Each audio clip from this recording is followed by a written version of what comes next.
Assalamualaikum warahmatullahi wabarakatuh.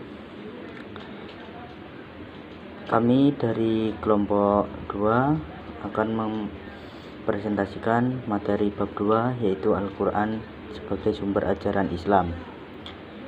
Kami beranggotakan 3 orang. Yang pertama yaitu saya sendiri, bertindak sebagai moderator, Injang Fajar Atmajaya, ber-NPM 2103010025. Yang kedua, Saudari Lucia Estefani, ber-NPM 2103010038. Serta yang ketiga, Saudari Olviana, ber-NPM 2103012025. A. Pengertian Al-Quran. Kata Al-Quran menurut bahasa mempunyai arti yang bermacam-macam. Salah satunya adalah bacaan atau sesuatu yang harus dibaca, dipelajari. Adapun menurut istilah para ulama berbeda pendapat dalam memberikan definisi terhadap Al-Quran.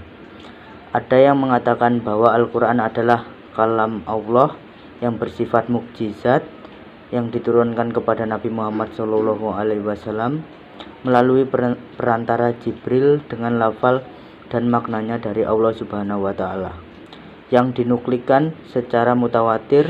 Membacanya merupakan ibadah, dimulai dengan surah Al-Fatihah dan diakhiri dengan surah An-Nas.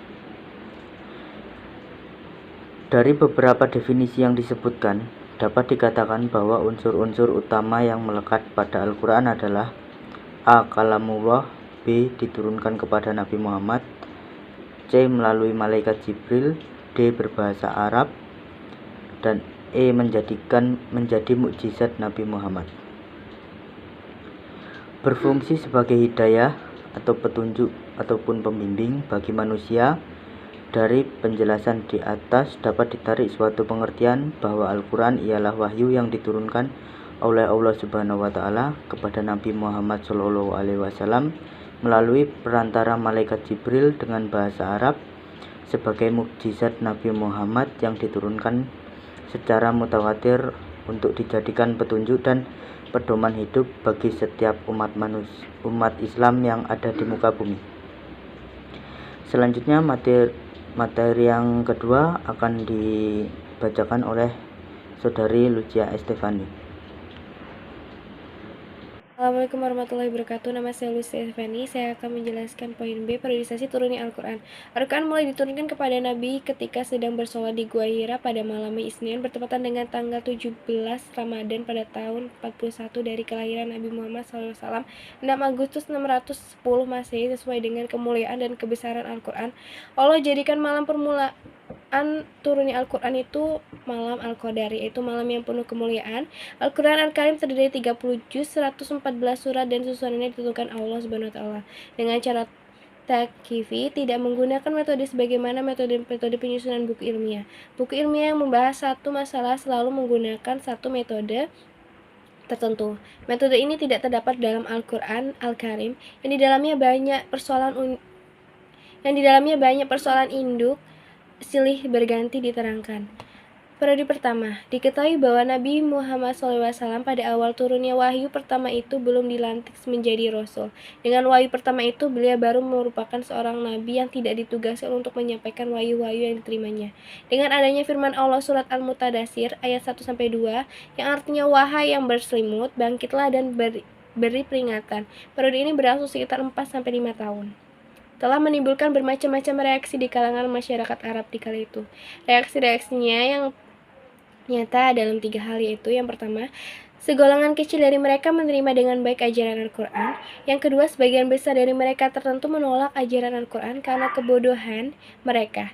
Keteguhan mereka mempertahankan adat istiadat dan tradisi nenek moyang. Dan karena adanya maksud-maksud tertentu dari suatu golongan seperti yang digambarkan pada Abu Syufan, kalau sekiranya Bani Hashim memperoleh kemuliaan nubawah, kemudian apa lagi yang tinggal satu untuk kami. Yang ketiga itu dakwah Al-Quran mulai melebar melampaui perbatasan Mekah menuju daerah-daerahnya. Yang kedua yaitu periodisasi kedua. Dari sejarah turunnya Al-Quran berlangsung selama 8-9 tahun di mana terjadi pertarungan hebat antara gerakan Islam dan Jahiliyah. Gerakan oposisi terhadap Islam menggunakan segala cara dan sistem untuk menghalangi kemajuan dakwah Islamiyah. Dimulai dari fitnah, intimidasi, dan penganiayaan yang mengakibatkan para penganut ajaran Al-Quran ketika itu dipaksa berhijrah ke Habsyah dan pada akhirnya mereka semua termasuk Rasulullah SAW berhijrah ke Madinah. Pada saat tersebut, ayat-ayat Al-Quran di suatu pihak silih berganti turun menerangkan kewajiban prinsipil penganutnya sesuai dengan kondisi dakwah ketika itu. Seperti yang terdapat dalam firman Allah Subhanahu wa taala surat An-Nahl ayat 125 yang artinya, ajaklah mereka ke jalan Tuhanmu atau agama dengan hikmah dan tutunlah yang baik serta bantalah mereka dengan cara yang sebaik-baiknya. Kemudian periodisasi ketiga. Selama masa periodisasi ini, dakwah Al-Quran telah dapat mewujudkan suatu prestasi besar karena penganut-penganutnya telah dapat hidup bebas melaksanakan ajaran-ajaran agama di Yasrib yang kemudian diberi nama Al-Madinah Al-Munawwarah. Periode ini berlangsung selama 10 tahun dan timbullah bermacam-macam peristiwa, problem, dan persoalan seperti prinsip-prinsip apakah yang diterapkan dalam masyarakat demi mencapai kebahagiaan, bagaimanakah sikap terhadap orang-orang munafik, Alkitab, dan orang-orang kafir lainnya. Yang semua itu diterangkan Al-Quran dengan cara yang berbeda-beda. Banyak ayat-ayat yang diturunkan kepada orang-orang munafik, Alkitab, dan orang-orang musyrik. Ayat-ayat tersebut mengajak mereka ke jalan yang benar sesuai dengan sikap mereka terhadap dakwah Adapun salah satu ayat yang ditunjukkan kepada Alkitab ialah terkandung dalam surah Al-Imran ayat 64 yang artinya, wahai ahli kitab atau golongan Yahudi dan Nasrani, marilah kita mewujudkan suatu kata sepakat di antara kita, yaitu tidak menyembah kecuali Allah dan tidak mempersekutukannya dengan sesuai apapun, tidak pula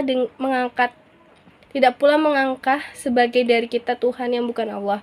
Maka bila mereka berpaling, maka katakanlah, saksikanlah bahwa kami orang-orang muslim. Dari uraian sejarah turunnya Al-Quran menunjukkan bahwa ayat-ayat Al-Quran disesuaikan dengan keadaan masyarakat pada saat itu dan tidak ditunjukkan dalam kehidupan manusia. C. Kandungan isi Al-Quran. Sebagaimana diketahui bahwa Al-Quran adalah sumber utama dan pertama dari ajaran agama Islam. Berbeda dengan kitab suci agama lain, Al-Quran yang diturunkan kepada Nabi Muhammad tidak hanya mengandung pokok-pokok agama, melainkan mengandung segala sesuatu yang diperlukan bagi kepentingan hidup dan kepentingan manusia yang bersifat perseorangan dan kemasyarakatan, baik berupa nilai-nilai moral dan norma-norma hukum yang mengatur hubungan dengan Kholiknya, maupun yang mengatur hubungan manusia dengan makhluk lainnya. Al-Quran adalah kitab petunjuk. Demikian hasil yang kita beroleh dari mempelajari sejarah turunnya Al-Quran, yaitu Al-Quran mempunyai 3 tujuan pokok. Yang pertama, petunjuk akidah dan kepercayaan yang harus dianut oleh manusia yang tersimpul dalam keimanan akan keesaan Tuhan dan kepercayaan akan kepastian adanya hari pembalasan. 2. Petunjuk mengenai akhlak yang murni dengan jalan menerangkan norma-norma keagamaan dan asusila yang harus diikuti oleh manusia dalam kehidupannya secara individual atau kolektif. 3. Petunjuk mengenai syariat dan hukum dengan jalan menerangkan dasar-dasar hukum yang harus diikuti oleh manusia dalam hubungannya dengan Tuhan dan sesamanya. Atau Al-Quran adalah petunjuk bagi seluruh umat manusia ke jalan kebaikan yang harus ditempuh demi kebahagiaan hidup di dunia dan di akhirat. D. Dalil-dalil yang mendasari turunnya Al-Quran. Sebagai sumber ajaran Islam, Quran dijadikan sebagai pedoman bagi setiap umat muslim. Setiap muslim dianjurkan untuk membacanya serta memahami isi dari kandungan ayat tersebut. Maka dari itu, perlu bagi kita untuk mempelajari Al-Quran, baik belajar membaca, menulis maupun mempelajari isi dari kandungan Al-Quran tersebut. Bagi orang yang beriman, kecintaannya kepada Al-Quran akan bertambah. Sebagai bukti cintanya, dia akan semakin bersemangat membacanya setiap waktu, mempelajari isi kandungan dan memahaminya.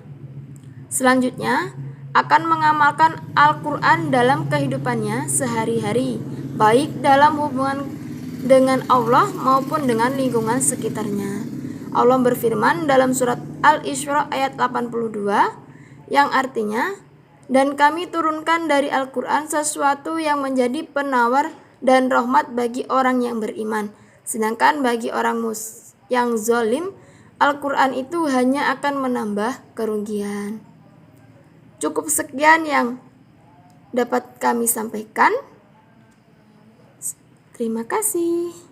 Sekian presentasi dari kelompok kami. Jika ada kesalahan dalam pembacaan materi, kalimat maupun kata, kami mohon maaf. Kami akhiri. Wassalamualaikum warahmatullahi wabarakatuh.